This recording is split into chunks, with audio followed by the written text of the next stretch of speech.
Michael, a lot of people look from the outside and what they see is not one, but two 8-figure e-commerce businesses. Would you call yourself just, more of a lucky person? Luck for me just means if skill becomes like a habit.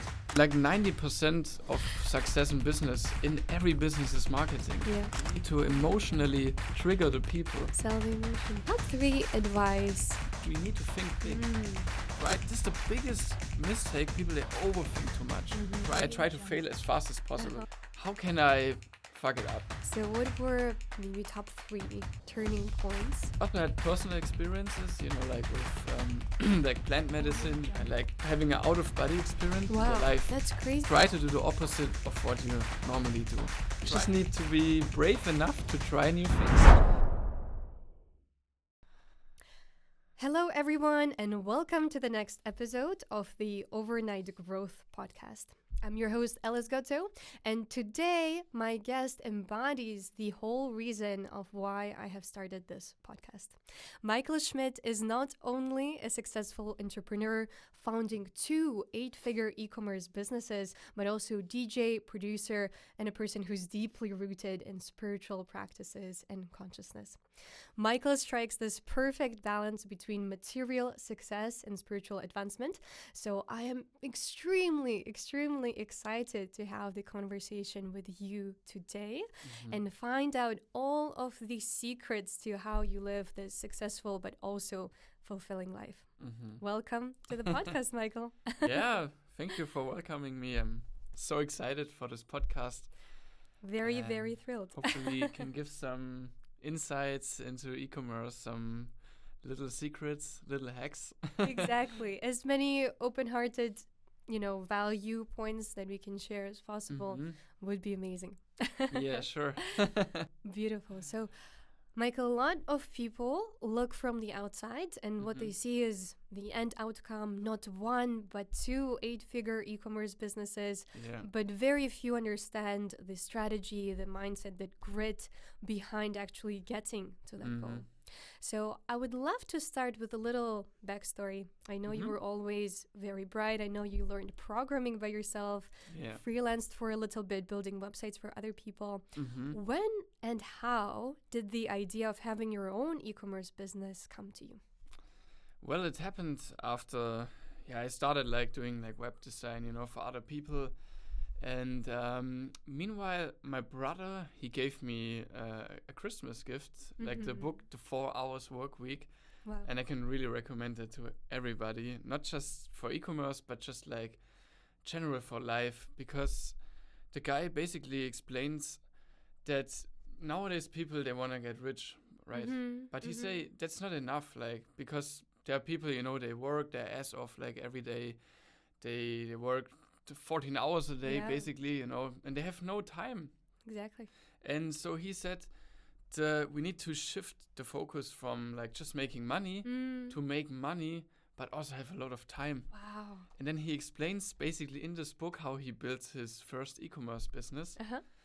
And this was so interesting. I'm like, wow, I can make a lot of passive income, like every day you get your orders, and I have so much time for my life, like to do whatever I want, fulfill my dream, like right now doing music. And this inspired me really to do e-commerce, because for me that's the best business model. In what year did you start? So my first shop I started 2017, actually a little bit earlier. Like I read that book like 2013, like 10 years ago. And I started like my first shop, my first product were the, Tiger Balm? No, what is that? No, it's this little red, it's like a little red product, and it's like a cream, and you put it like here or here. Oh, okay. It's like helps with circulation, right? It's like when you for breathing or if you have pain here or something. My great grandmother used to always use it on me as exactly, a child. Yeah. And I was in Thailand. I really liked it because they use it in the massage. And I saw it's just like 50 cents. And in Germany, I saw it's like €8. Wow. I'm like, that could be a cool first product. Good margins. Yeah, exactly.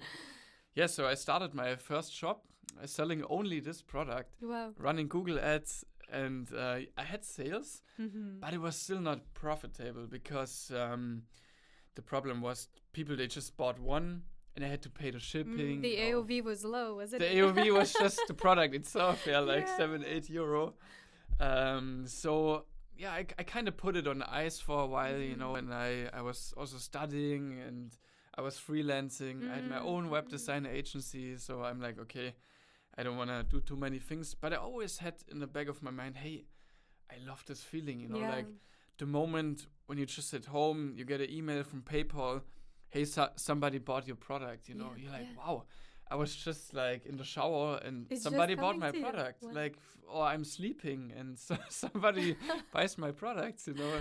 Yeah, it's amazing. What a life-changing book to get right at the start of your journey. Yes, exactly. So lucky. Thank you, brother. Yes. So fast forward a little bit.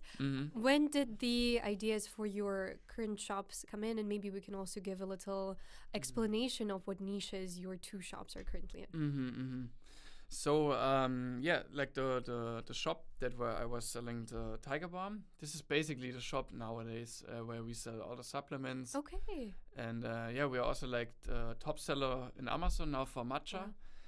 And basically that idea came because I'm like very health interested person. Like I live vegetarian 20 years now, vegan since 10 years, and I'm always interested in like how can we live better, like live more healthy, because healthy is very equal with happiness. 100%. Yeah, because the more healthy you are, the more you can just enjoy life. How did you, because for a lot of people, they need some kind of a turning point to really realize the value of health. Did you always have that embodied in you, or did something happen that it was like, oh, I need to take my health really definitely. seriously? I mean, I had, like when I was younger, like 16, 17, I had acne, you know, and I always felt so tired and I don't know, I was weak, like skinny, you know, like I was in a very bad health condition and I just starting like getting different information, you know, far from like mainstream advice, you know, like you know, this pyramid of food where they say, okay, in the bottom is bread and then meat milk, and all whatever, this stuff. And I basically just turn it around and say, okay, let's start with more fruits and vegetables and start changing my eating habits. And also look into vitamins because that's so important. So many people don't know how many of us have vitamin B12 deficiency, not only vegetarians. Vitamin D deficiency, magnesium, zinc, iron. And I started taking the supplements, you know, look that my system gets what it needs. And I suddenly feel better. And you felt the energy go up as well. Probably, exactly, yeah. My energy goes up, my focus, my concentration. I had terrible concentration problems before. And when I started omega-3, taking omega-3, it got so much better. Wow. Because it's so important for the brain, but nobody tells you that. That's amazing. Right? If you go to a doctor, pharmacy, you get like pharmaceutics for, maybe they say, oh, you have ADHD or something. And my inspiration was always like finding natural alternatives to like the pharmaceutical stuff. 100%. And make it organic, make the product itself plastic free. That's why all our products are made from natural resources. Yeah. We don't use any plastic. And that inspired me to bring it to the world, like inspire other people. So the basic idea was not just like, oh, okay, I want to make money. It was more like, hey, I love this stuff, you know, and I want to give it to other people. How important do you feel your personal interest in this topic was to grow the shop to the point where it's now? Oh, super, super big, really. I think it's crucial, actually, because as like Steve Jobs also said, he always said, we only want to make products that we want to use. And I really liked it, you know, like I don't want to sell products that I'm not interested in or that I'm not like convinced of, you know. So I was inspired by the fact that I want to create products where I know where are they from. They're the best quality, because I want to take them as well, you know. Yeah, because you're proud of your product. Of course, you're going to be shouting to the whole world about exactly, it. It's so true. Some people come to me for consultations of just starting an e-commerce business, and they're like, how do I find the right niche? And of course, we do a little bit of market research. We make sure the margins are good. The AOV would be good, but in my opinion, still one of the most important things is somebody's true passion for what they're doing. Because there are so many moments when things get hard. And if you don't like it, if you actually hate doing what you're doing, you're just going to quit. So on that note, what were maybe the top 3 difficult moments throughout your e-commerce business journey that you could share with us? Wow, there were a lot. But the top 3, I would say, the first thing is getting a good shop. You know, a nice design, a good shop system. I remember I started with WooCommerce. Yeah. You know, maybe some of you know WooCommerce. It's a WordPress plugin, and it developed into a real online shop. And at some point I just got all these limitations. You know, because the problem with that system is, I mean, I don't want to talk it bad, but the problem is it's completely open source. So everybody's making their own plugins. You can just download everything. And it's not so how to say, a round circle, you know? Whereas in 360. Exactly. Whereas in Shopify, they really take care of the quality, you know, and I just love how easy it is. You know, it's like an app store, like in the iPhone. We're so lucky to have Shopify now in 2024. Really. I definitely agree. Like the switch from this system to Shopify was our biggest impact, I would say. Because suddenly everything was going smoother. Before we sometimes had attacks on the website, you know, people that were spamming the comments. It even got hacked one time. Oh my god. Yeah, because you always need to keep updating the system, you know. Shopify updates itself. Yeah. But WooCommerce, you need to do it. So you need to be the admin of the whole thing. And it's just, it costs you a lot of time. It's, I really recommend using it. I'm not advertising. I'm not in any collaboration with them, but should be sponsored. But really, Shopify. Even in the beginning, I was against Shopify because I'm like, oh no, I want to have my own shop. I want to host it myself. I have full control. Blah, blah, blah. But in the end, it's you want to focus on other things of your business and not oh no, the shop is not working. The shop is down. You know, you need a stable system that you can trust and where you know, hey, it's reliable, you know, and it's quality 100%. Product. Yes. 100%. A lot of people I see are starting paid ads and attempting to scale their business without what I call our foundations, right? So if you're trying to build a skyscraper, you can't have a shaky foundation, which in my opinion would be conversion rate, AOV, things like that. So what would you say are the top 3 metrics or foundations that without which your business wouldn't have been as successful? Yeah. So for me, it depends also a bit on the niche where you're in, but I think in general a good lifetime customer lifetime value is so important. 100%. I mean I do supplements, of course. People, they are more likely to buy again my product, but even in other businesses, so many people they don't care about that enough. You know, the classic dropshipper. You know, they have products from China, probably low quality. They just want to make a quick profit with a sale. But, I mean, I also was buying sometimes in shops, you know, and I know it's drop shipping. I got the package. It smells like plastic, everything, you know. It's not a nice experience. And then I'm not happy with the product. And it's nowadays it's all about the brand. And people, they forget that. And I think in future, the only e-commerce businesses that will really survive are the ones that build a brand. Oh, yeah. Yeah, because just with this quick, hey, come, I just want to get rich quick dropshipping shops, it's not sustainable. And so I think it's so important, build a brand, you know, have a nice name, a logo, social media, and really interact with your customers. You know, you really, what differentiates us from many other companies is, and I'm so grateful for my brother, is the communication with the customers. You know, like Wow. they really value. They really feel like, hey, they care about me. You know. What's your favorite way to show that to them? So do you have extra attention on the customer support or email marketing? How do you usually nurture that? Of course, email marketing is a good way, but it's still people, they get so many emails per day, and they know it's like automated, right? Yeah. Like you rarely get a manual email by somebody, like a campaign. So what we do is we still do that, and we keep doing that because it's so good. We write them personal cards. Like in a post note? Yeah. Like you send it to them? Yeah, like somebody buys something maybe over 50 euro or so, or sometimes new customers. Oh, that's beautiful. And we just put a little card, hey, Martina, thank you so much. What a and then maybe it's Christmas time, we wish you a Merry Christmas. And then, like something handwritten, something personal. Yeah. When was the last time you got something handwritten?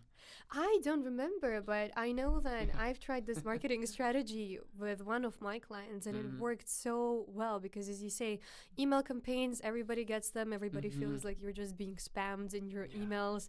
But when you actually get a physical card from a brand, especially if it would be handwritten, I mean, what are the chances you're not going to come back to them? Exactly. Very, very slim. So that's a very, very good point. So from what you've said, if we boil it down, so that would be LTV, caring more about the quality of your product than just the profits you make, a touch of personalization and making the customers feel like you care for them. What would you say would be the third kind of pillar? Definitely the conversion rate is important, but it's important to differentiate like the tests you run. So we also always like to do A/B tests. We started doing that on Amazon because you can A/B test the title of the product, but also the pictures. Oh, amazing. And the pictures, they have the biggest impact. Oof. So if you have an online store, like in the beginning, we were always focusing on, we have a nice description, you know. But then we realize, hey, wait, Amazon is the biggest player in the e-commerce. Like they have like 50 to 60% in Germany. And who reads the description in Amazon? Like really? I mean, with today's attention span that people usually have. Yes. So we shifted our focus and said like, hey, before we are now focusing on the descriptions, let's make really nice pictures. Infographics, unique selling points of pictures, right? And we have an agency like from a friend, and they start doing new pictures for our matcha. Wow, amazing. And it's so crazy, the impact. How much, so crazy. If you can remember in percentages, how much did your conversion rate improve? So the Amazon conversion rate now is like 35%. Oh, wow. It's insane. And before it was like, I don't know, like 12 or something, 15. Over double. It's over doubled, yeah. Damn. Because so many people, they still don't have so high quality pictures. Yeah. And nowadays, I mean, it's logic, right? Like we have Instagram, we are used to this square pictures and just get information from a picture. Visually, yeah. Maybe the next thing that's coming is more like you can use reels on the product page. I think that's also probably coming in future. Probably the future, yeah. Yeah, like small info videos where you can swipe through like a carousel, you know. But yeah, the pictures are so important. So instead of like just writing long texts, like SEO optimized texts, you know, just for Google, just make this information as short as possible in really, really visually appealing pictures. That's one of the conversion rate optimization tips I give to my clients as well. Minimize the text, whatever you can put into badges or just visual graphics. Yeah. People will read it so much more than actually just cutting through the endless paragraph of the benefits of your product. So thank you for sharing those points. Very, very helpful. I've worked with several 8-figure brands throughout my career, and from what I've seen, most of them have massive teams behind it. I'm curious to know, how is your team set up, and what do you think are the most crucial positions of people that you've hired that helped you propel the business forward? So our team is quite small. It's funny. Like in my other shop, which is about license plates. We can talk about it later. I have actually only one employer. Yes. She's doing like customer support. Sometimes there are two, because one has vacation. But I mean, I'm a person, I love learning stuff, like I love understanding stuff. I always had this experience when I'm just like outsourcing the crucial parts of the company, like marketing, design, and everything to an agency. They don't have the same drive like me, They don't have this like hunger, like, oh, let's make this. Not the same motivation to grow your business. Yeah, they more care about their monthly income, their numbers, KPIs and stuff. So yeah, I like to learn the things and then like teach it to other people, but more in-house.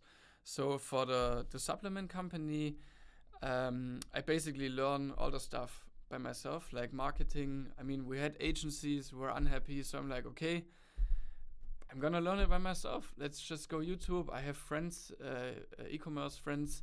They gave me a lot of advice, and now I can teach it to my employers. Wow!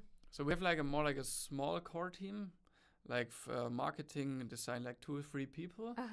But I like keeping things small, because the more people you have. Also operationally lean, and they're all probably quite aligned with your mission as well, right? Yeah, exactly.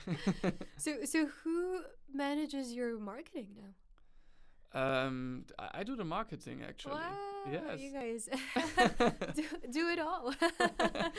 Yeah. All kind of a CEO. I mean, if you say like the whole marketing, of course there are elements of the marketing that I'm like giving to my employer. Like, for example, I say, okay, I need new pictures for new product images.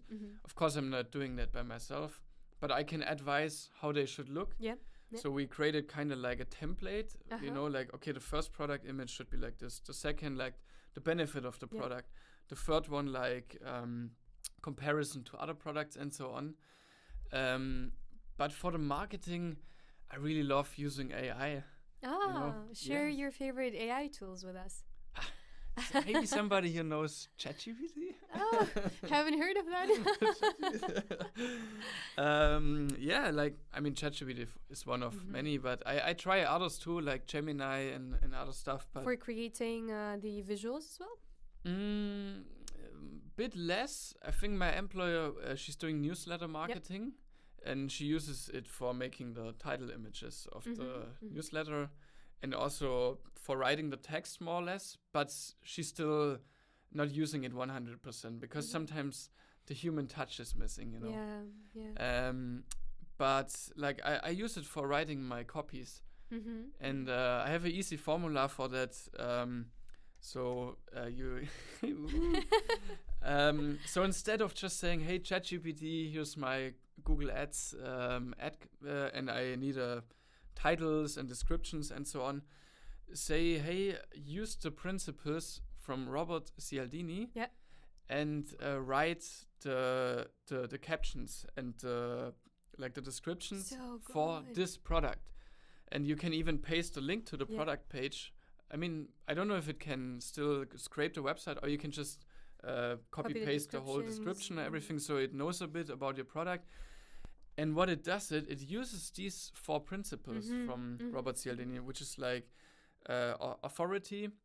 So you say, for example, experts say this product is so amazing, or recommended by doctors, or studies found out that this product is so good. And this works so good because we always, like, you know, a news article, how often you see study finds out. Which study? But which study? Nobody asks. Most people, they don't even question that. 100%. They're just like, oh, wow, a study found this out. That's so interesting. Like, I want that. But what a valuable tip. Oh my God, this is absolutely genius.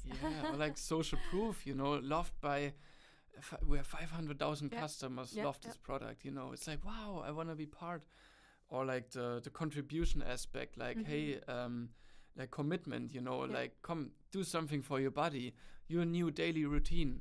Take this, come, if you sell surfboards, come on, let's go surfing, do 2 times a week surfing, do something for you, get passionate, whatever, A strong CTA that also attaches emotions exactly, to it, right? Yes. Yes, and these are these little tricks, and it's so amazing. Like if you just apply that, what a huge impact it has on people. Oh, 100%. And you're just like so much better than your competition, because most of the people in this market, e-commerce, they still have not so much knowledge about copywriting. Not only copywriting, but I listened to a fantastic interview with Harry Dry. He is a phenomenal, in my opinion, copywriter who's wrote copy for AG1, Apple, big brands, and he says the right copy can actually paint 1,000 images. Yeah, right? Exactly. And it doesn't have to be extra long or something. Just one sentence can say it all. Yes. But in terms of copy, I 100% agree with it, because when I ran my own digital marketing agency, we would put special emphasis on this, right? Because if you can improve your CTRs, which is the click-through rate, you pretty much can halve all of your costs on, for example, Facebook marketing as well. So making that copy extra inciting is really important. Yes. But I love that you mentioned that you personally are so curious about all of these components of making marketing successful. Yes. And in my opinion, it's one of the key traits of any founder and entrepreneur. And that's the reason why sometimes solo founders, right, so the ones that didn't have massive budgets to start with, actually end up doing the best, right? Because unlike big startups that have millions to invest and just delegate it to other people, you are forced to learn it all. Yeah, right? exactly. And who else has the drive and the passion to make it work so well? So I have a little example. There's this thing, like sometimes we tend to take things for granted, like let's say Google Ads is an example. Many use Google Ads. It's our main channel for the revenue. And so many say, just create one campaign for your top sellers, and then one campaign for the not so good sellers, And I started questioning that, because we had agencies, they used this strategy, and I just say, it's not growing so good, Maybe I should try something else. And then from Amazon, because in Amazon it's recommended to make one campaign per product. Okay. So I said, hey, why not trying it out? One campaign per product. Yeah. So I have more control. I say, okay, this product is performing well. I raise the budget. Wow. This one, not so well. I lower it. But if I have so many products in one campaign, and one is not so performing so good, the other one's so good, that's not so effective, 100%. And since I applied it, the revenue just doubled within 3 months. Wow. And since then, it's growing like crazy. Oh, that's amazing. Yeah. What kind of a campaign do you use? Just a shopping? The PMax. PMax, yeah. Yeah, PMax shopping campaign. I don't use the classic shopping campaign. It's just like the PMax, because what the PMax does it's also retargeting the customers, and that's where this copy comes in. Because you upload also images, like up to 10 images, and for the images I also use a visually appealing language. I'm not just showing the product or the ingredients or something. That of course too, but also what does it feel if you take the product? Because the people, they don't want to buy the product.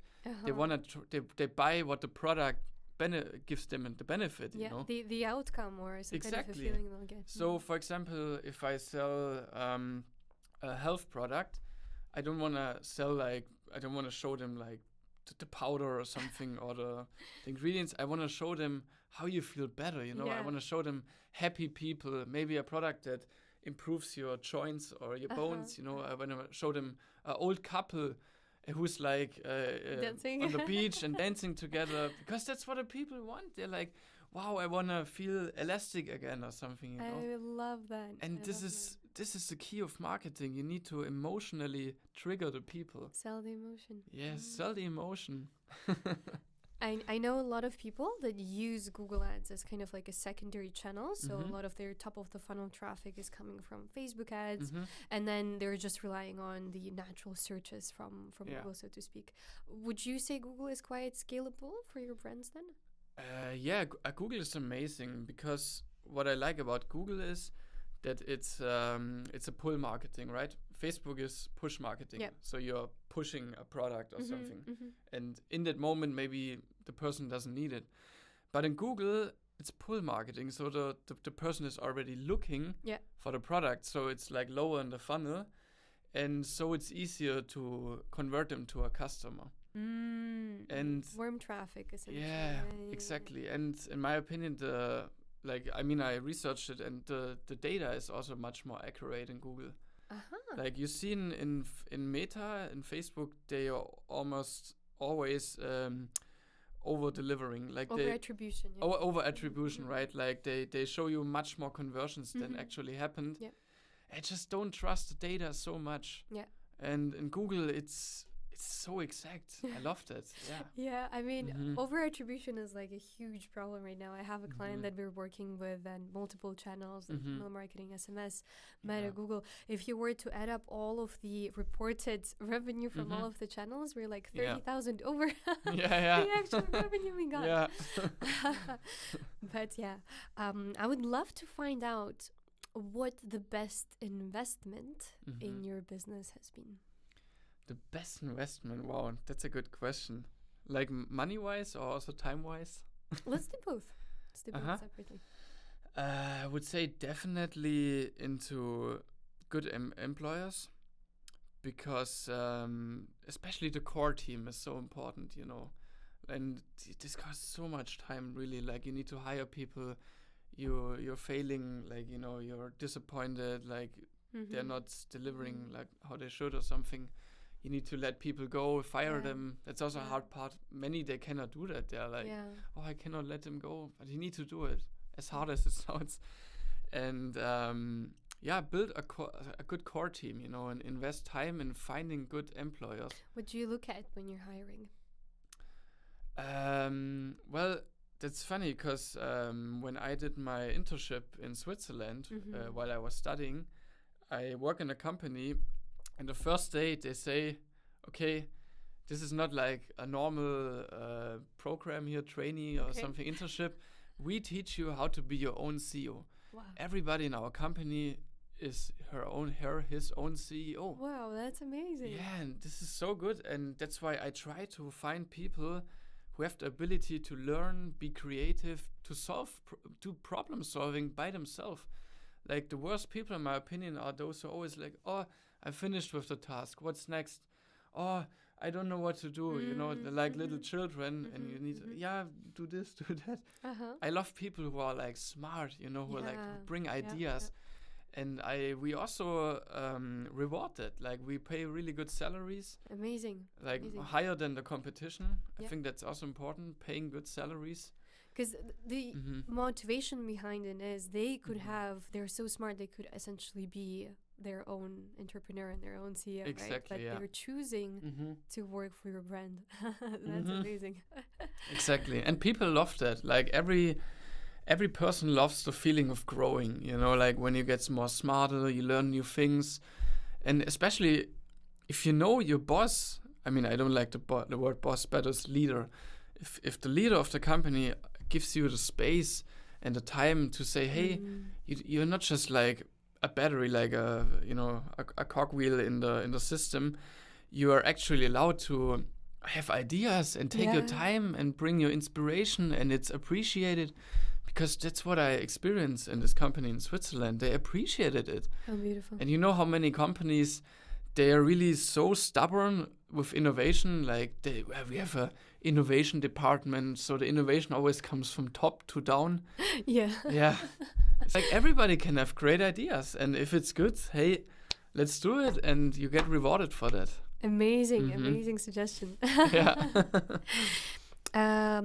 What percentage of your success would you attribute to luck, your action taking abilities, or maybe some kind of mindset? Well, I think luck for me just means if skill becomes like a habit. That's for me luck. Yeah, because for me luck means just like if you learning new things all the time, applying it, there will more be lucky moments, and from outside it looks like luck, but it's not luck. It's just the result of your actions.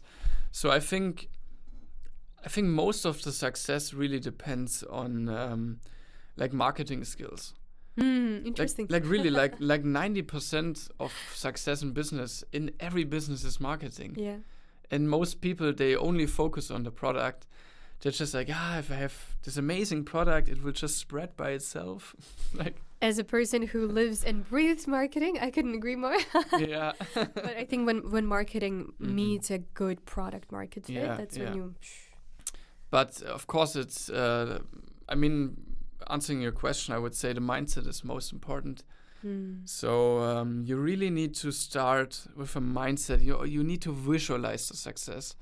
I mean, you hear that so many times from athletes and nowadays from other influencers or like podcasts or something. But it really starts with the mindset. You need to think big.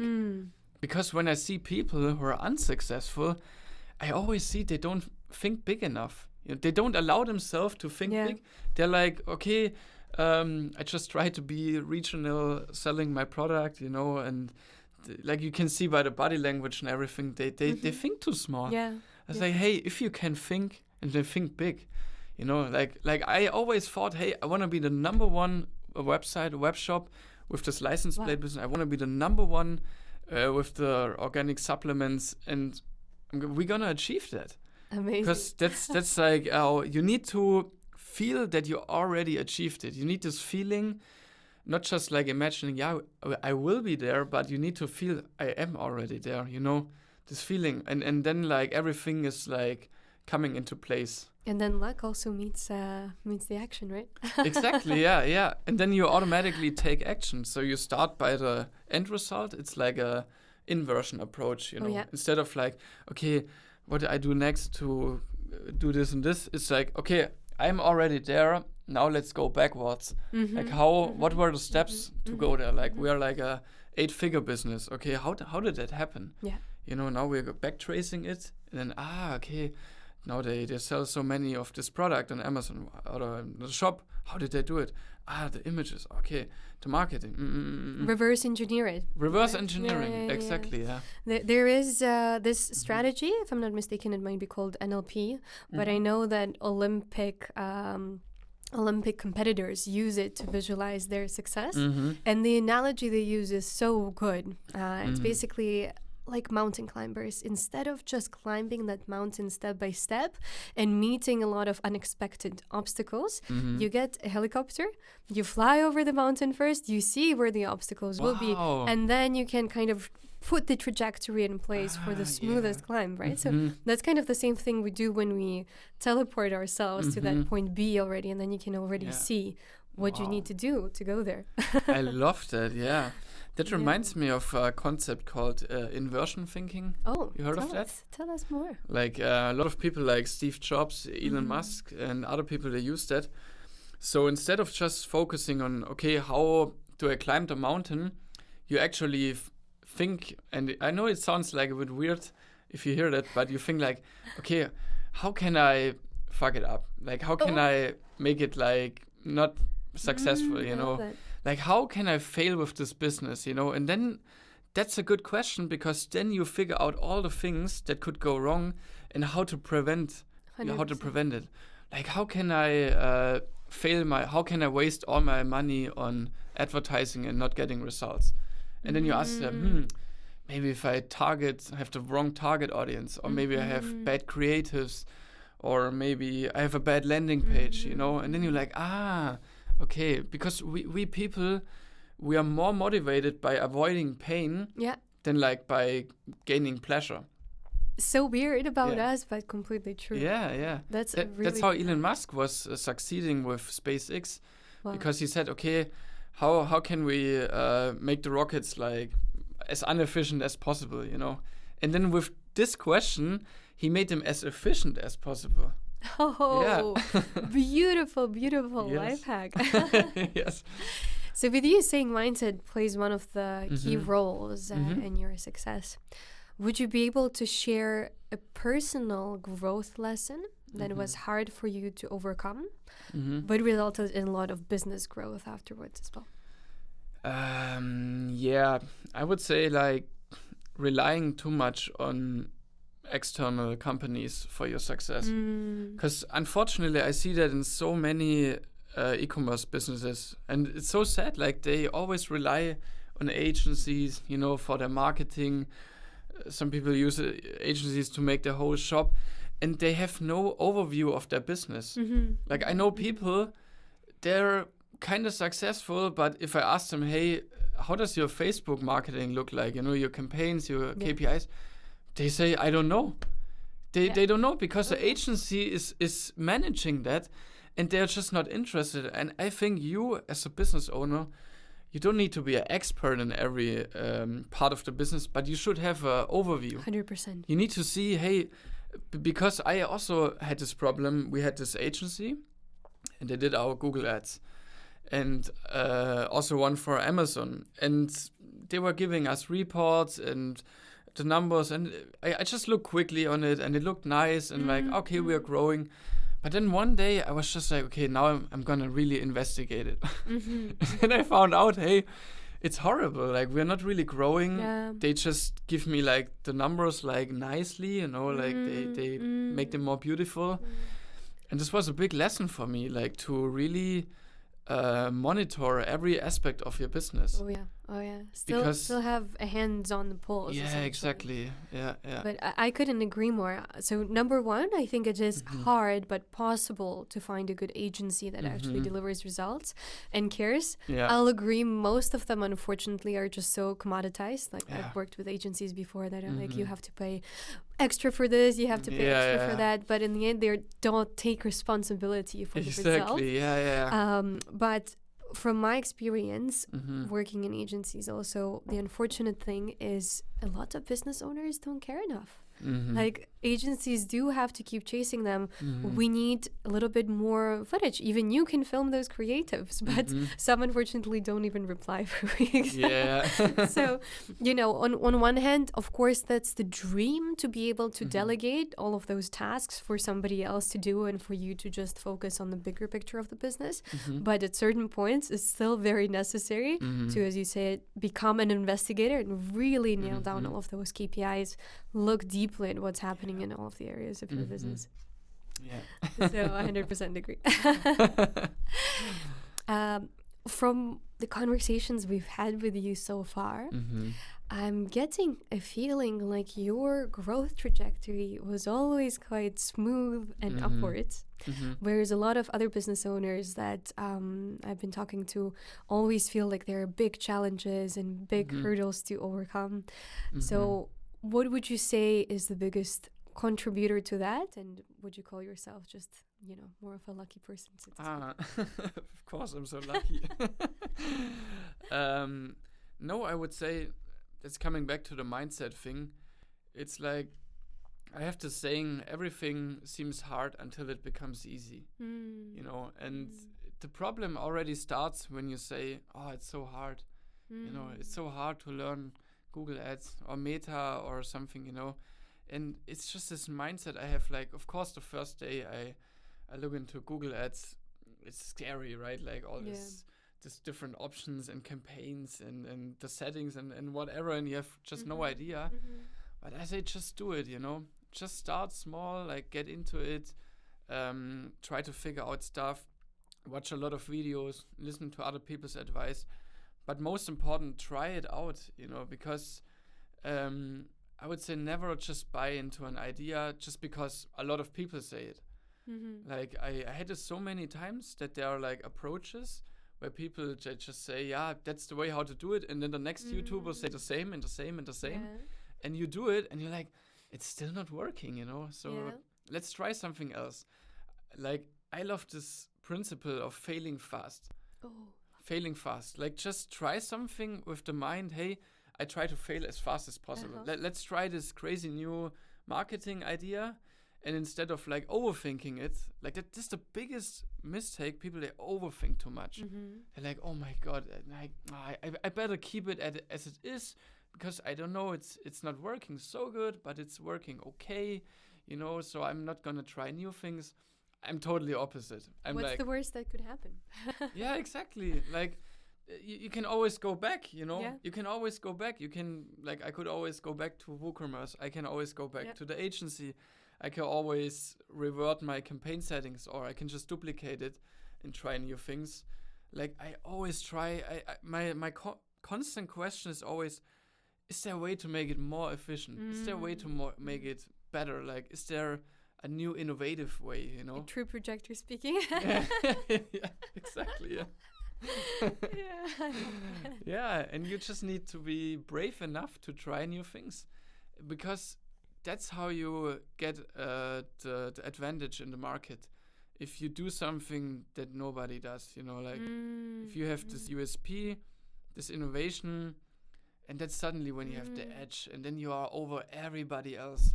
Like, if you just copy like the people who are already on the top, you will maybe get the second best or the third best, but you will never get better than them. Question the status quo. Yeah, exactly. Question the status quo. That's like my life motto, I think. Where did you get this rebellious spirit from? Well, I think a lot of that I got from the biography from Steve Jobs. Like, everybody, I can recommend reading this biography from Steve Jobs, from Walter Isaacson. It's so good. It's so good.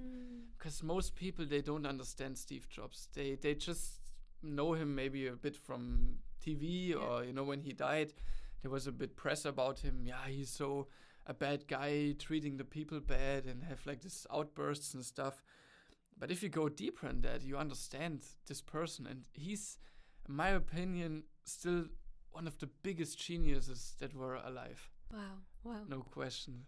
Top 3 lessons you learned from that autobiography. Top 3 lessons is like, start with the design first and not with the function first. Because too many people, like, let's say they want to achieve something. The first question they ask is, okay, how can we achieve it? Is this technically actually possible? You know, and then they're like, oh, it's so difficult. And then they try something, and then the end product is not what they expected. But Steve Jobs was different. He said, okay, we start by the design first. There's a little funny example. He said they had the Mac, the first Macintosh, right? And back then the icons, they were like square. And Steve Jobs, he was like a really, like very radical with like design and aesthetics, because he studied that a little bit. And he said, no, I want the icons to be round on the edge, you know, because that makes it so much more natural. It looks like a button, you know, because a lot of things in nature are round. And then the guy who makes them, he said, no, that's technically not possible. That has too much CPU, blah, blah, blah. And then Steve Jobs said, hey, if you're not able to do that, I will look for somebody else. I give you 1 week. And then within 1 week, the guy, he made it possible, even though he said before it's technically not possible. For sure. So questioning the status quo. The second thing is, you need to hire A players, you know, because he say, if you hire a person and he's like a B player, you know, these people, they're like kind of there, they work because they get their salary, you know, they're not really so invested in the company, you know, they will get you C players. Because often in companies, right, you have an employer and then they say, hey, my friend is blah, blah, blah, or I know this guy. And that's how often a structure forms. So he say your core team must be ideally all A players, because they will attract other A players. I love that. Yeah, and this was also a big lesson for us, because in our company too, it's like all the people we have now, and I love my team.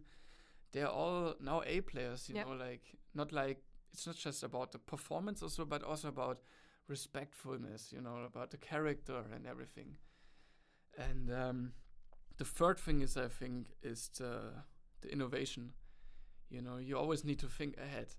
Like when people, like for example, back then, before the cars were coming out, if you ask the people, like, what do you think is the future? What do you want next as a product, you know? And the people in that time, they had the carriage, I think, with the horse. They would just say, I want a bigger carrier, a faster horse or something. But then there were guys that say, hey, let's do a car. And the people are like, what's a car? Are you crazy? I want my horse, you know. Yeah. It was the same with Steve Jobs. He already envisioned the iPad, the iPhone 20 years before they were actually released.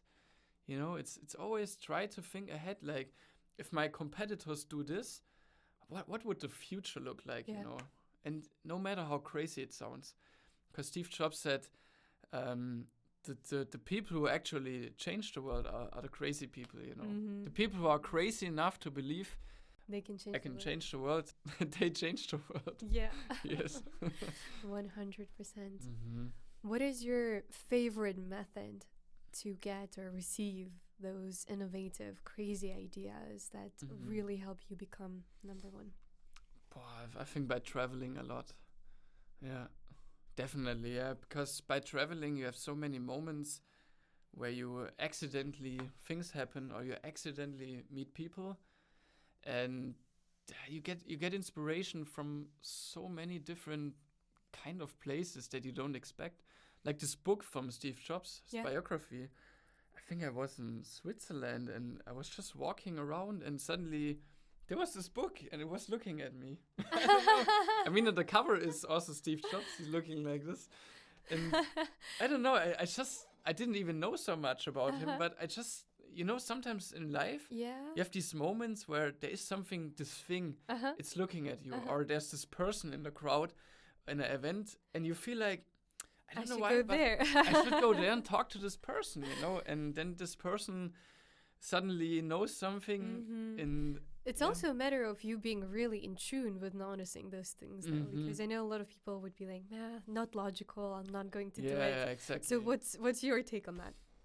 Yeah, I think too much people, they forget their intuition, you know, they're not following their intuition enough.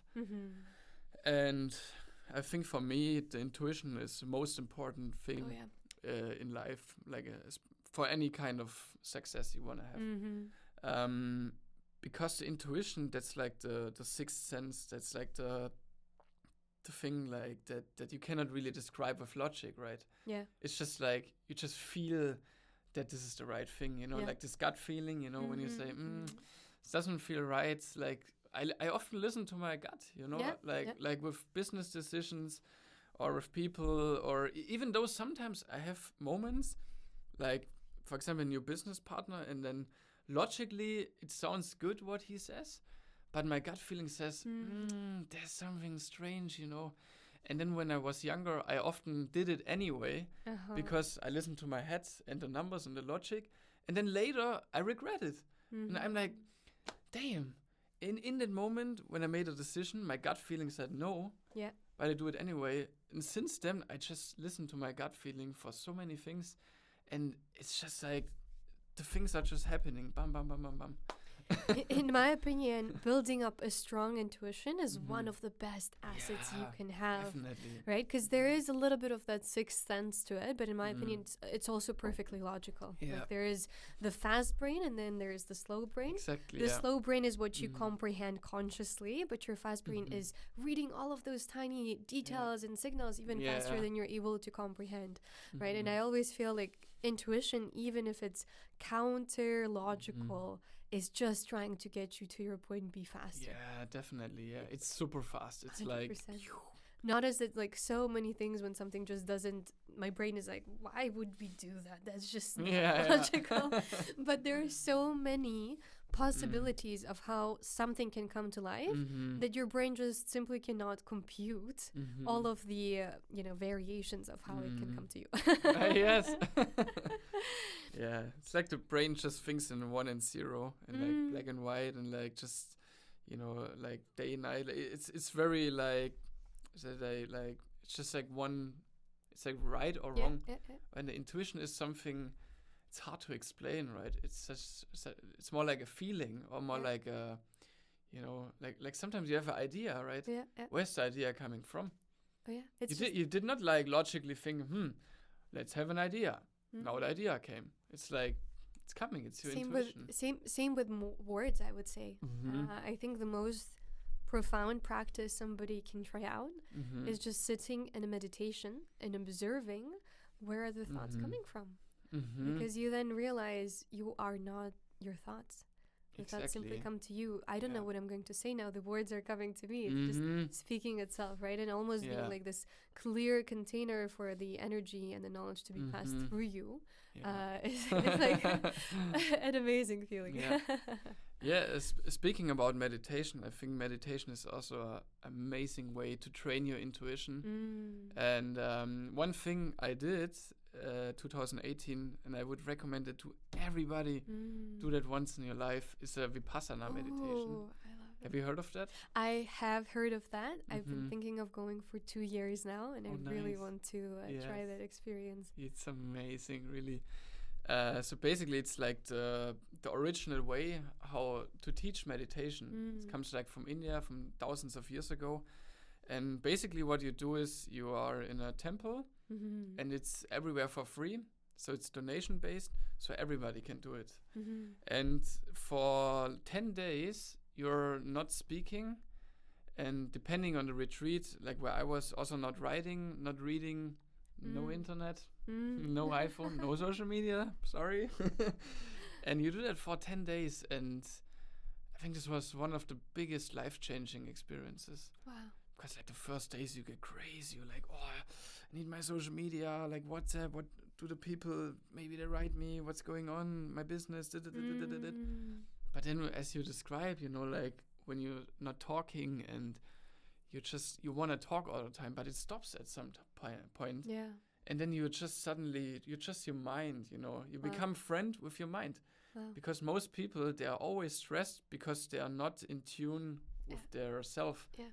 They're a constant battle with themselves, you know, like, I want this, but my mind says this. And then they have this addiction, like they are alcoholic or drugs, gambling, because they're not in control, but the things control them. And if you do that, you finally get in control of your body. So your intuition is the operator of your brain, and not the brain the operator of your system. I love that. Yes. How did your perspective on life change after the Vipassana experience? But the most beautiful experience of this was that I was suddenly happy without anything. You know, like before I always thought, I only feel happy. I need to go to this party. I need to experience this. I need to have a lot of money. I need to, you know, you always look for the happiness outside, like in external factors. Exactly. Always like, I want to go to this event. I need to go to this place. Always like events and places. And with the Vipassana, especially after a few days, you have suddenly this peace. You have this peace inside of you, like, hey, I don't need nothing. I'm here, I'm happy, and I don't need anything.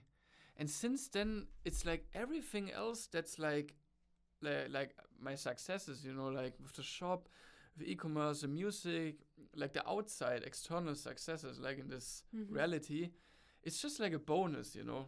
For me, it feels like a game. It's like you're playing a computer game, you're the character, and you're doing these funny things in the game, you're achieving things, it's funny. But you learn you are not the game. You're not the person in the game. You're just the one playing it. Yeah. You see, you really need to imagine like you're looking through your eyes, and you're just playing a game. Ooh. But the guy behind this reality, like the one who controls your body and everything, you're always there. You're always happy, or it's just enjoy the life. Not being so involved in all of the events. Exactly. Don't take life so seriously. Yeah. and the beautiful thing about the game analogy is if you realize you're the one in charge of all the movie scripts, exactly. you can at any point rewrite the character. And I think that's so important to realize, because it seems irrationally it's so important for human beings to put ourselves in some kind of a box. I'm this, I do that, my name is that. But if you manage to detach yourself from that and just, you know, be this perfect little void of nothing, then that's like a perfect foundation to be whoever you want. Yeah, exactly. Yes. Yeah, you start with the identity first. Like I released a video a few days ago, and I think Arnold Schwarzenegger said that many years ago. He said you should ask yourself, who do you want to be in this life? You know, like who define your identity. Write down your identity. Hey, I want to be this person. I want to have this habits. I want to wake up. Like, write down how would your ideal day look like. You know, like you wake up, you're doing this, you have this kind of friends, you have this hobbies, you're doing this, you're eating this, you're living there. And who do the people, when they look at you, like how do they perceive you? This is so much more important than just ask yourself, okay, what I want to do in my life, you know. Oh, I want to make money.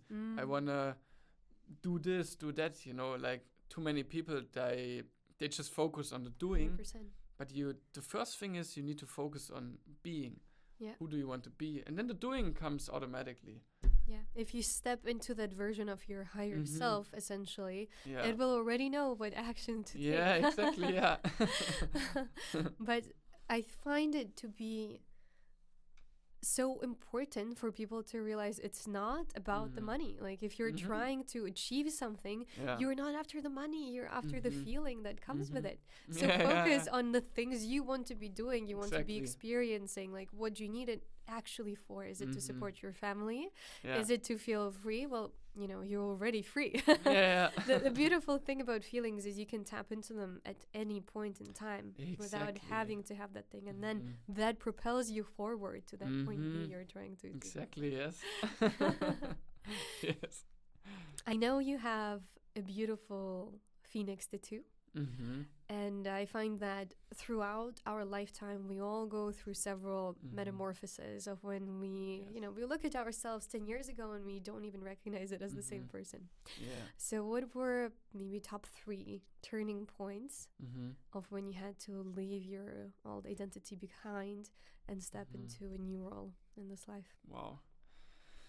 Yeah, I think the one was the Vipassana meditation, because that's when you basically leave your ego behind.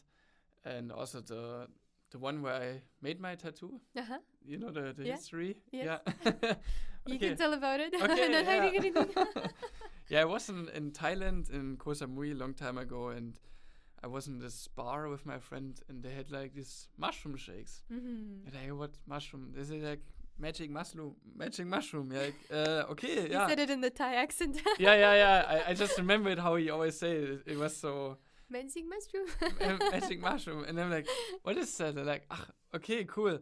And I tried it, and we did it, and it was just like the most incredible experience of my life. You know, like suddenly it's not just like you're logically thinking different about life. It's like it really zooms you out of this dimension of your life. You suddenly have a totally different perspective about everything, you know, like you're like, wow, you suddenly experience this whole new way of seeing the 100%. world, you know. You're seeing, I saw like these spiral patterns everywhere. Wow. That's why the phoenix has spirals in it. And it's just like, it's like you leave your ego behind for 20 hours, and then you come back, and then you're like, wow, like what was that? What happened? You know, like, and then you reinvent yourself. And I think it's all about reinventing yourself all the time. And I think another really changing experience was when I started making a lot of money. You know, like when the first time when I just started like making like thousands of euros profit every day. You know, this was such a crazy shift. You know, because I was used to have that per month, suddenly have that per day. So I of course I got a bit crazy, you know. I'm like, wow, now I can do all the fun stuff that people do, you know. I rented expensive cars, I traveled, I sleep in 5-star hotels for like 500 euro per night. I spent so much money for things, and then at some point I also had the opposite experience, you know. Like I lost a lot of money. And I had struggles with my business because I was not taking care of it anymore, because I'm just like, you're just like in this ecstasy feeling, you know, like, it's just going up all the time, and you forget about everything. And then I kind of hit like ground zero, you know. I'm like, wow, okay, I really need to start being myself again, you know, and live like normally, you know, because when you get used to this lifestyle, you know, spending so much money and everything, and posting that on social media, you try to keep that up all the time, you know, like you have this identity around this, like, hey, I'm the rich person doing this and this. So I really learned, hey, just be Michael, you know, like the normal person. How did you manage to detach yourself from those material goods again? I just started like living normally, you know, like I stopped sleeping in this expensive hotels, and like I went to Las Vegas one time, and I just did the complete opposite of it, you know. I went to like spiritual communities, you know. I really started getting into music because that's what I forgot when I did it, you know. Like by all this stuff, I just focused on making more money. I start doing trading. I just focus on trading every day. It's really, it can make you crazy. It can become an addiction if you make money. It's like a black energy hole. Yeah, exactly. Just sucks it out. It's really like suck you in, like, hey, let's make more money, you know. And then I just said, okay, stop. It's like addiction, you know.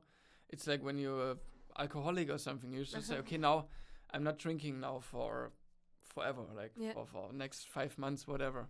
I mean, luckily I never was alcoholic, but I know people who were alcoholic or something, and it's really simple, or gambling addicts or something, you know. And I just said, hey, what do I want really in life? And I said, I want to be a musician, you know. I want to be a DJ and an artist. And then I just started going totally in this way, and since then I'm so much more fulfilled, so much more happy. Beautiful. And of course I still make, like, I fixed also my business at the same time, and I respect it much more. I have so much more respect of money now, you know, because before I was always a little bit wasteful of money, you know. I'm like, oh, I just spent 1,000 euro on something stupid, and I'm like, you know, I just make that every day, you know, like I don't care about 1,000, 2,000, 3,000, I lost it, whatever. But now I'm like, hey, this is like, imagine if it would be cash on the table and somebody give it to you, like I would also not just throw it on the street, you know. Like you really need to value the money that you make, because if you experience that it's all gone, you suddenly value it much more, you know. And I think this was a very, very important experience. Where do you think that sweet spot is between not being too attached to money, like if you lose something, not going into depression and not feeling, oh my God, how could this happen? But then also treating money with respect. So where do you think that balance lies?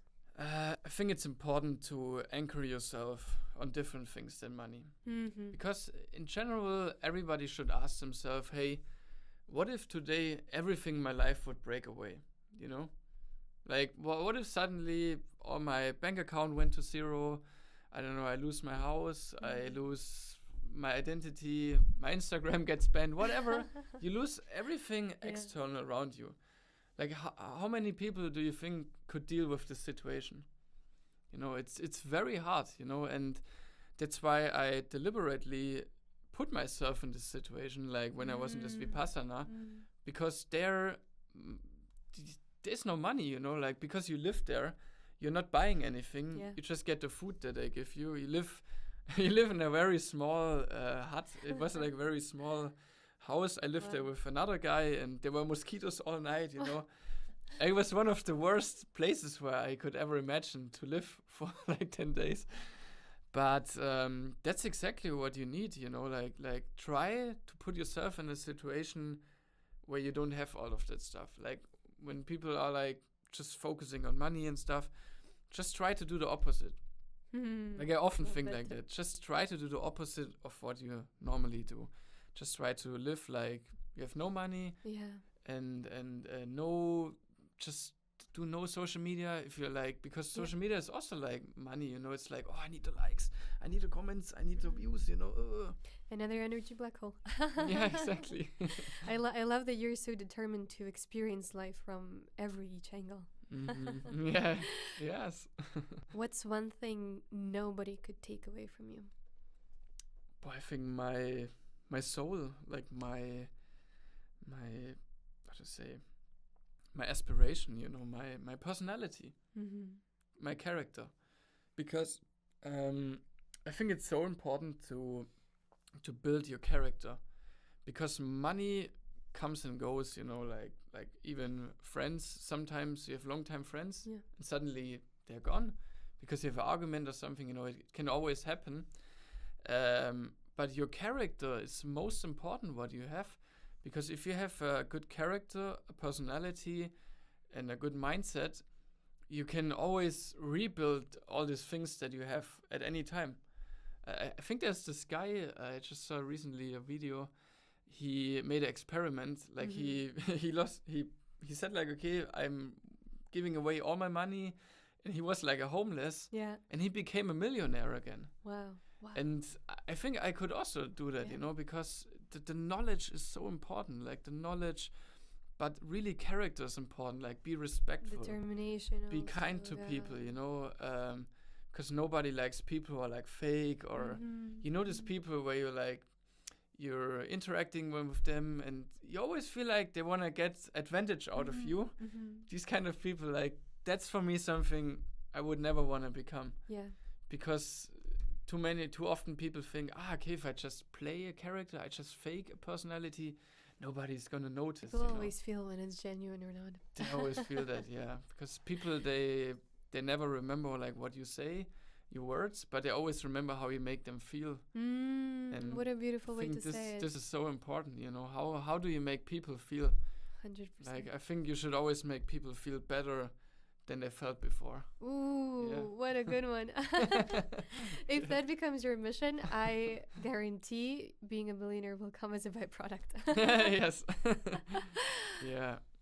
And I really believe in karma, you know, like, I mean, I'm not like religious or something, like, I don't believe in a certain idea like the Bible or the Quran or this, how I just think it's all the same idea, right? Like there's something, a universal force that's like bigger than us. Either it has a personality or not, like, because many say it's like a person. But what I believe is karma, you know, and for me it's like just... What's your definition of karma? My definition of karma is just the law of action and reaction. So what I do has a reaction. And this reaction has a reaction, and it can also it will come back to me too. Yeah. You know, so if I think, okay, I do something bad now, and I think it has no consequences because nothing happens immediately, it can come back later. You know, it's with all in life. You know, like the crazy examples are like people who do crimes. Yeah. You know, and then they do it, and they're like, I'm invincible, nobody can hurt me. And then 10 years later, suddenly they're like, you see like right now how many in the world, how much things get uncovered, you know, people get busted, like from things that happened 10, 20 years ago. And that's why I always keep in mind every decision I make, I really think, hey, can I live with the conscience, you know, like of doing that, like, and it starts with small things like being kind to people, you know, like, 100%. Because if I treat people bad, other people will also treat me bad. Yeah. Like, people are just our mirrors. Exactly. Yeah. The way I see karma is you don't have to be religious or spiritual, but if you believe in the basic laws of physics and nature always strives for equilibrium. Right, so particles always strive for equilibrium. Yes. Why would it work in a different way in relation to our actions? Exactly. Yes. Yes. Like, no, we are humans. We are more smart than nature. Better than nature. What would you say are the top 3 personal characteristics that help you live that successful and fulfilling life that you have? Top 3 personal characteristics. I would say really it's, first of all, it's like really kindness. I don't know. I know I say that so often, but I feel too many people, they underestimate the value of kindness because, you know, this saying like your network is your net worth. Oh, yeah. And really like so many friendships I have now, so many amazing people I know, like who give me so much advice and like so much I know about e-commerce also. I just got from friends like insider information and stuff. And it's just because I'm kind, you know, like I got that from my mom because she's one of the most kind people on the planet. Beautiful. For me, and it's just like she gave me that gift to just treat people nicely, you know. And I know a lot of people, they don't put so much effort in kindness.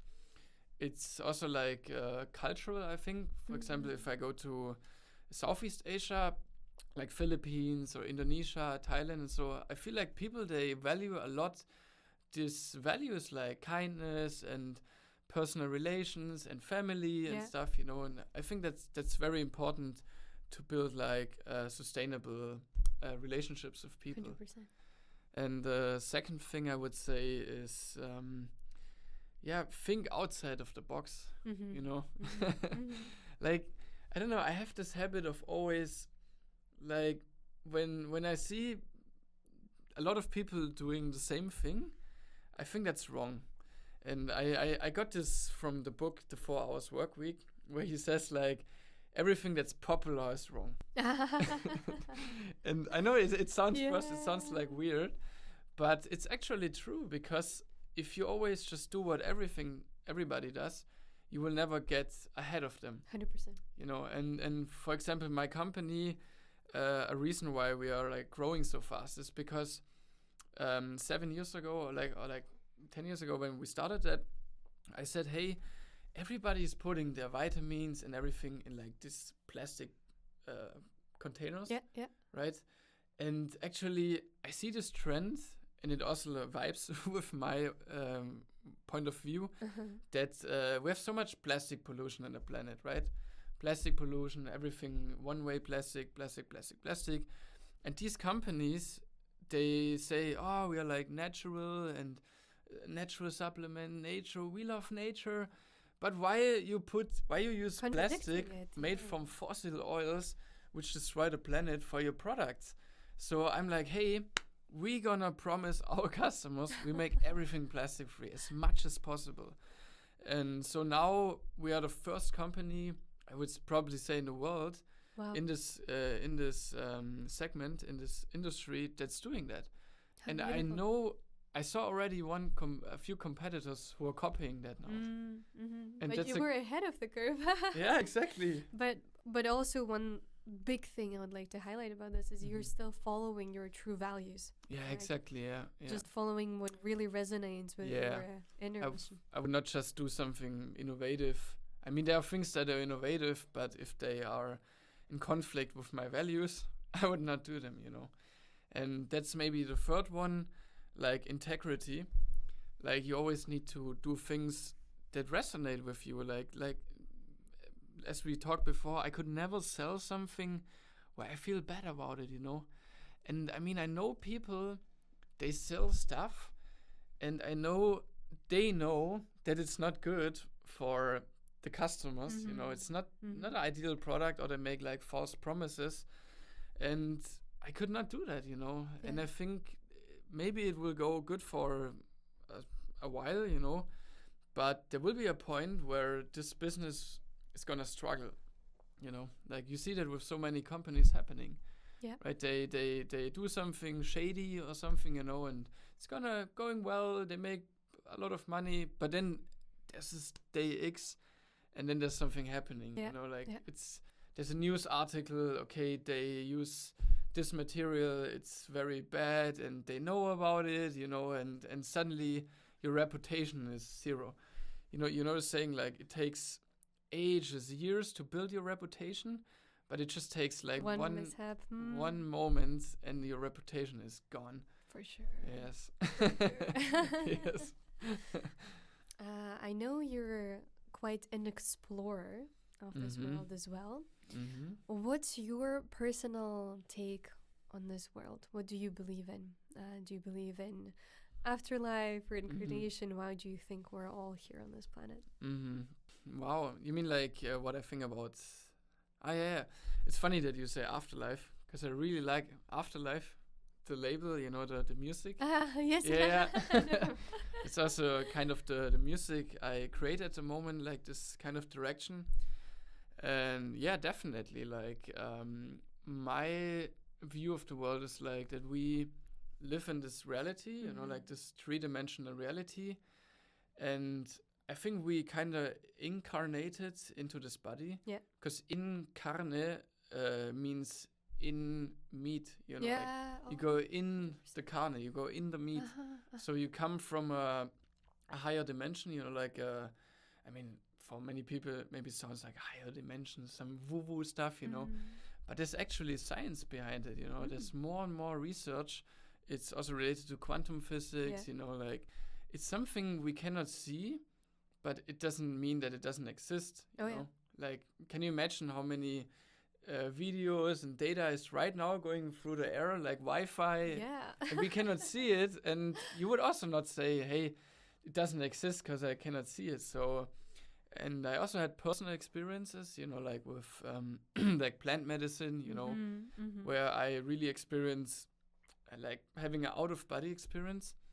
And it's interesting because there's a survey that about, I think 30 or 40% of people experience an out-of-body experience in their life. That's crazy. I didn't know it's so high. It's a lot, but most people, they never talk about it because they're afraid that people say like, are you crazy? Like, hey, let's put them in a mental let's hospital. call the 110.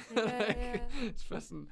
But I'm not afraid to talk about it, because I think life is so much broader. It's so much bigger than we just think. Like we just think, we just this body and this thing. And so my take on life is, I think we incarnate in this life and we have a purpose. And everybody knows they have a purpose, and it's your mission to find out what is your purpose.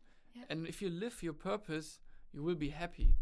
And you'll get rewards from and this you get game. rewards. Yes. And it's all like a game, like it's like you come here in, you do good things, you live your life the best you want. And my life view is like, when I die, the day I die, I don't know when it is, but I don't want to regret anything. Oh yeah. That's for me the worst thing that could happen in my life. Same motto. Yeah, exactly. If I'm like, I mean, for example, my biggest dream is like being a DJ and, make music and reach millions of people and inspire them and play on big events. Yeah. And of course, maybe I will not reach the moon, but I reach another star, maybe, but I know what my vision is, what I want in life, and I do everything possible to reach that, no matter what it costs, because that's like my purpose. And if you can, I think if you live your life like you want it to be, and you don't regret anything, I think living this life is enough. Because some people say, oh, I want to live again. I want to be young again. I want to live longer, But it's mostly because people, they missed out on something. 100%. And I think this thing, I don't want to miss out a thing. Yes. I had a similar experience to what you've experienced through plant medicines, and I don't think we should be scared to talk about it, because the way I view medicines is it's just a consciousness expander. Like, it taught me so many valuable lessons. It helped me shift my perspective from this just narrow-minded thing that we see right in front of us, because I still think our brains are usually really quite limited. Yeah. And the way I see it is, it shows you the frequency that you can naturally achieve, and it shows you what you can strive towards naturally. Because I still believe we all have those powers within us too. Ultimately, what does it do? It helps you, kind of open your pineal gland a little bit, create some chemistry within it, but it's still accessible within your body. And I've actually met a really, really interesting person who's become a monk and has been for many, many years. Spent a lot of time in India meditating. He told me I was really into medicines myself at that point. But what most people experience is they get like a high, but they don't integrate the experiences back into their life. And it just becomes this kind of like peaks in their life, right? But when you realize that you can control it all within your own mind, that's when the magic happens too. Yeah, exactly. And he was like, I can turn it on and off now whenever I want by myself. And I was like, woo. Yeah. That's what I want life to be like. Yeah, it's a very interesting topic. And yeah, as you say, like, we should not afraid to talk about it, because it's becoming more and more like acceptable, I would say. Especially like Joe Rogan, is talking about it in his podcasts. like ayahuasca or Exactly. DMT. And I mean, I also had experiences with DMT, and like you said, like this frequency, you're raising the frequency, right, to a certain level, and then you come down, and then you can learn how to raise it by yourself. And there's a guy, a German guy, he's called Christian Rätsch. Okay. He wrote an encyclopedia of all the psychoactive plants in the world. Yes, and he was a shaman in the Amazon forest for like many years, and he said every plant is a teacher. 100%. Every plant teaches you something, and the problem is too many people they use the plant like a crook. They're like, oh, I always need my teacher. Like I always need a teacher to bring me to this level, but they never learn how to do it by themselves. Yeah. And so, that's how I see it. Like the plants, they show you a new perspective, new reality, and it's your mission to learn how to do it by yourself. For example, the DMT or the ayahuasca, there's a lot of research. There's this book called the Spirit Molecule.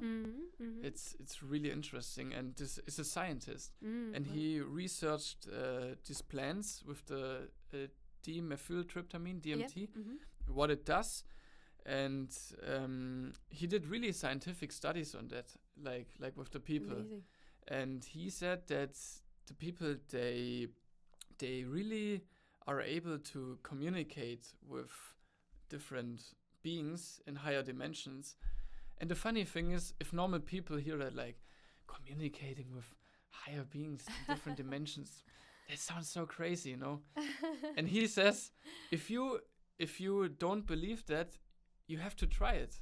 The only way to find out if that's true, you have to try it by yourself. What I find really interesting is that a lot of people, when they're surveyed after similar experiences, they claim the same thing. Like they've seen similar beings, similar things. Yeah. And of course, your insights can't be matched to other people's insights. But that to me definitely shows that either it just brings out a filter, or you were teleported maybe to like a similar, different dimension that you otherwise don't see. But, how would it be possible for so many people to say same things? Exactly. Exactly. So definitely a topic to explore.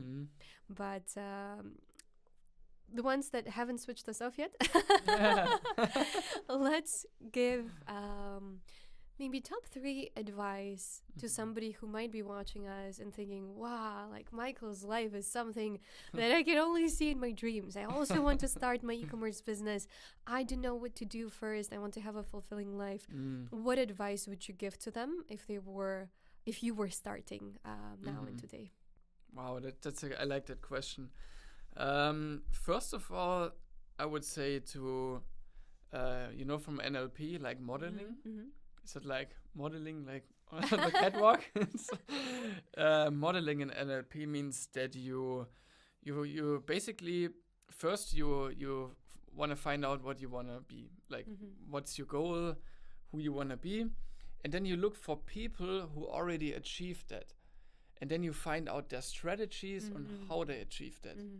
So and you figure out every single detail. How did they do that? So for example, for me, it was Steve Jobs. Like he was my first role model, like my first mentor. Yeah. Even though I didn't talk to him, but I had some dreams. I guess it sounds crazy, but I had sometimes dreams where I talked to him. With Steve Jobs? Yes, oh my goodness. and he gave me some advice. Like, I know it sounds crazy, but... Others would pay millions for a meeting, but... Yeah, it's like, even though it's just a dream, and it doesn't matter if it's real or not, but just having like this mentor, and especially if you're young, you cannot afford a mentor or something, just have a role model, like somebody that you really value, not just like the external successor that this person has, but also the values. If it's like a guy, he has what you want, but he's like totally, you don't like his vibe or his values, maybe it's good to look for somebody else. But try to find a person like that, and then try to find out like the the ways they talk, how the ways they behave, their thinking process. Most important, like, because we often adapt the thinking processes from our parents. Yeah. And I mean, I'm happy. Like my dad, he was always like this out of box thinking, but I wanted to make it even stronger. Yeah. So I look for people who are inspiring me even more. Amazing. With that. So I think that's very, very important. The second thing I would say is it's look for your health. I know that's maybe not like so related to like this business thing, but too many people, they forget about it, and it's like, I don't know, people, they don't take care of what they eat, they eat junk food, or they get drunk every weekend all the time, they take drugs, or, they're like a couch potato, they're not moving. And especially if you move, you suddenly have more ideas, Like when I have a phone call and I'm so excited, you see me walking around in the room all the time. Yes. And I think it's very important. Take care of your health, find a role model, and also business-wise, I think look for a niche. Like I read an amazing book from I forgot the name, but it's like the OG business, the marketing book. It costs 1,000 euro. Oh, really? I got it from a friend for free. And what the guy says, basically, let's say you want to start a business in a certain niche, and you see, okay, there are so many competitors already, and there's one guy on the top, and the way you can be like also on the top is either you have the similar products, good quality, but you're cheaper than them. Yeah. But that's usually not the best way, because I think it's better if you have premium products. Oh, yeah.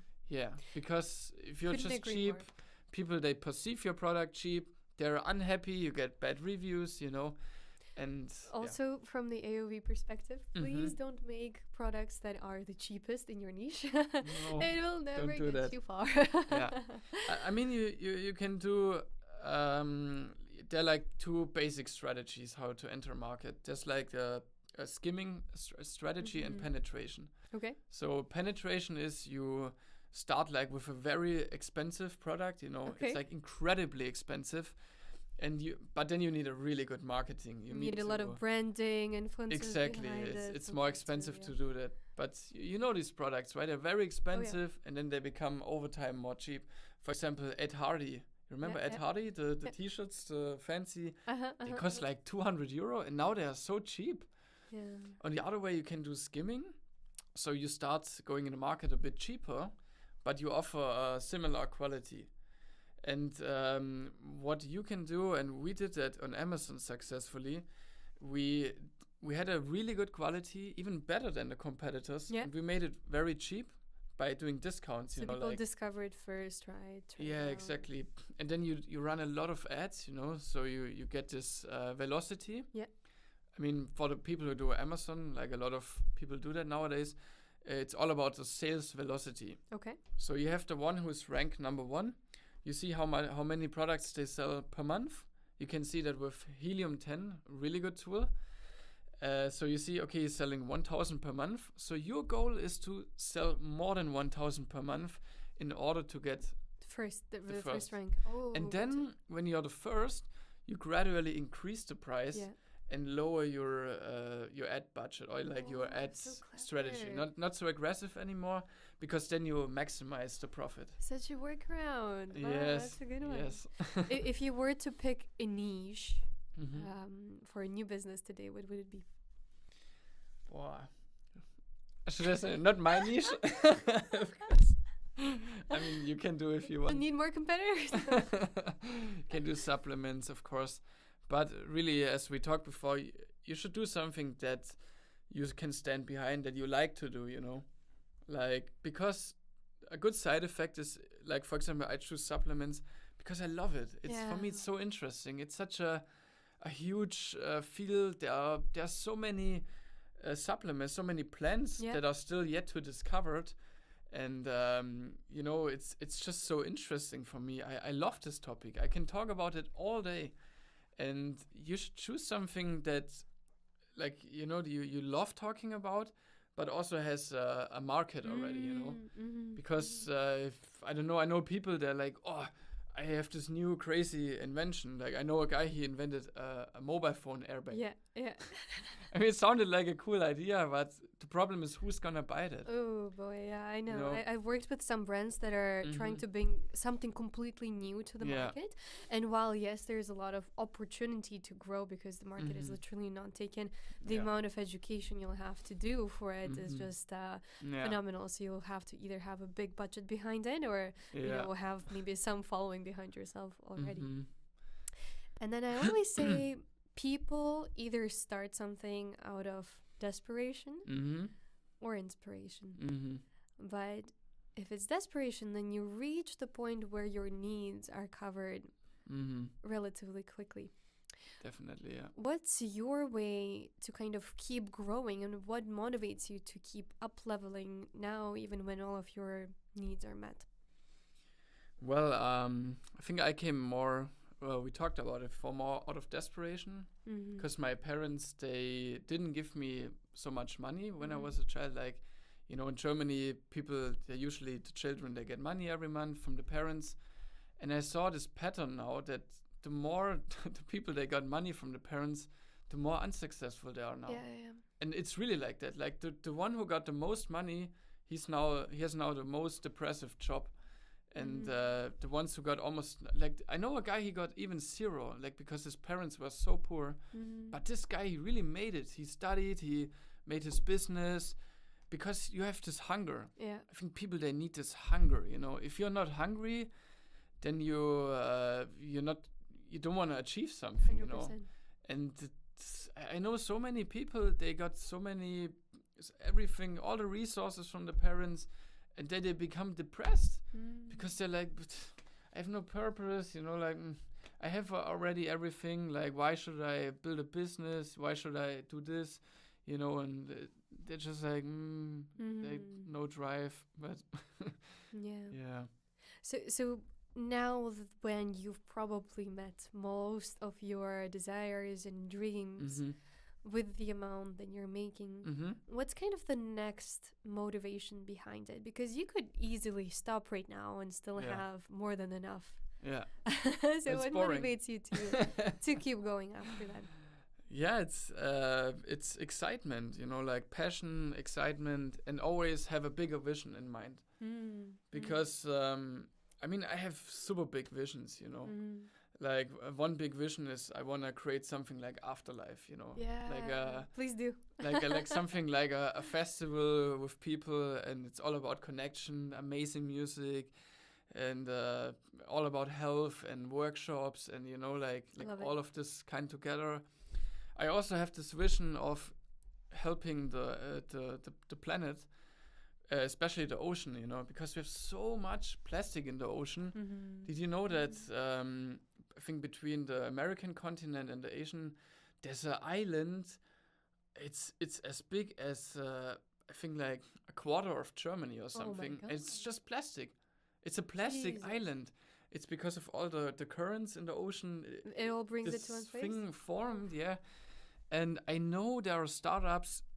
They developed a mushroom, and the mushroom is eating plastic. Mushrooms for all the solutions. Yeah, it's amazing. Yeah, I heard about that. And That's an amazing I want to solution. invest in that, you know, and I want to leverage my profits from my company to build a company who is investing in these companies, or maybe found my own company is doing that, and try to make incense, you know, for people to invest in this company. Yeah.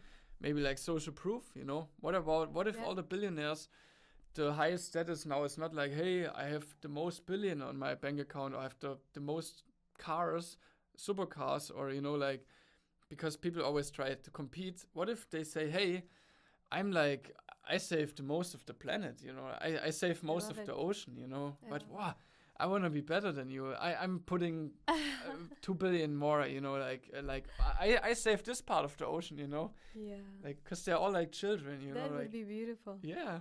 But you were a great example of how desperation can transform into inspiration. Definitely, yes. I love that. Yeah, it's really like when I was a child, I didn't understand it, you know, because my father, he always said, hey, I'm not giving you money. Like, if you want have money, you need to make it, you know.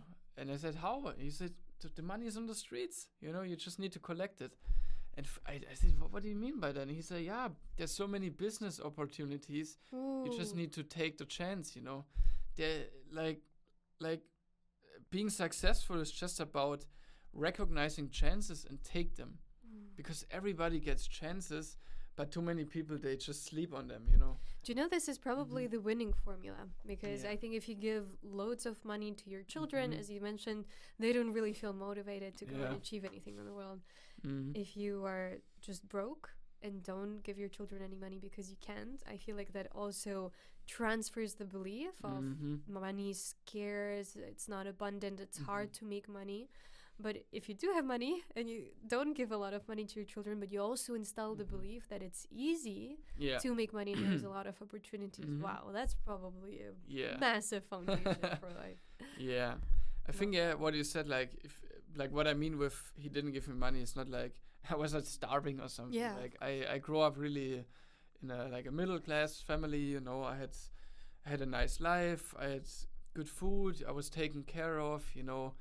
I had like all the basics, you know, and I'm so grateful for my dad that he gave me like my first computer, you know, like the 386, it was 33 megahertz, but like super, like from nowadays perspective, like can do nothing, you know, but this was the thing where I first interact with the computer and do a little bit of programming and find out, wow, this is so amazing. There's this machine and it can do this and that. Oh my God, you know. Oh, cool. Like, what if my dad never gave me this opportunity to, you know, and I always got a new computer, like not the newest computer, but he always tried to give me a better opportunity because I said, hey, Dad, I want to do this, but the computer is not powerful enough. And then he said, okay.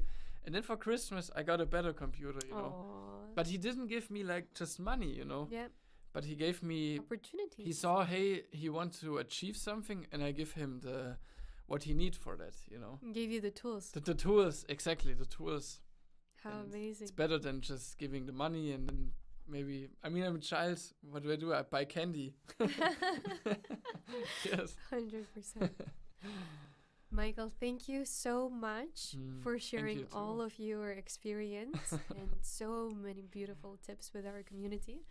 As a final question, I want to ask you, perhaps there is a question you would want to be asked but haven't been asked today. A question I want to be asked? Oh my God, what a question. Yeah, maybe what's your secret to happiness? Or like the secret of like being successful in general? Please tell us. And I really think it's about I think it's about really going in yourself and start meditating, you know. Like do it, you know, like do the first meditation, even though it's just a minute or two. I really recommend the book The Power of Now from Eckhart Tolle, because this was one of the most profound experience in my life. You know the book, right? 100%. How he like described the ego and how it's like controls all your life, and he say like the ego is basically the criminal in your mind, but at the same time it's the police officer looking for the criminal. So just by thinking like the same patterns, you will never get out of the ego. So you need to start meditating, and when you meditate, I still remember how I was sitting on my bed and I'm meditating, and then suddenly like the thoughts are there, right, and they become slower and slower and slower, and eventually there was no thought anymore. I'm like, wait, who's that? Like who am I? Because normally I think who I am, right? I am because I think. but suddenly you're not thinking, but you still are. I am still. And then in that moment, suddenly the door opens, to anything you want to achieve in life. Suddenly it's all like, wow, like this is just like a role I play, like this is just like the game, and now I open the door to step out of the game, like, or out of the matrix. Yeah. And now I see the world completely different. Like I'm just like this role-playing character, and suddenly I'm the one who decide what I want to do in life. And I think this is really the first thing you should do. Try to find a way to meditate. There are so many ways you can do moving meditation, yoga, just everything that brings you away from your phone and from thinking and all this distraction in your quietness. You've got all the answers within you. Exactly. Thank you so much again. Thank you. What a beautiful episode.